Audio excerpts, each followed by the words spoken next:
ഞാൻ ആദ്യം രാഹുൽ ഗാന്ധിക്ക് മുമ്പിലുള്ള വെല്ലുവിളികൾ പറയാം. നോക്കൂ, നമ്മളൊക്കെ പാർലമെൻറ്റ് കവർ ചെയ്തിട്ടുള്ളതാണ്.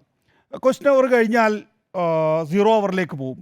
സീറോ ഓവറിൻ്റെ ഒരു പ്രത്യേകത എന്ന് പറയുമ്പോൾ രാജ്യത്ത് അന്ന് അല്ലെങ്കിൽ ആ സമയത്ത് സംഭവിച്ചുകൊണ്ടിരിക്കുന്ന നിരവധി വിഷയങ്ങൾ നോട്ടീസ് ഇല്ലാതെ പ്രതിപക്ഷ നേതാവിന് അവതരിപ്പിക്കാൻ കഴിയുന്നതാണ്. രാജ്യം ഉറ്റുനോക്കുന്ന വിഷയങ്ങളായിരിക്കും.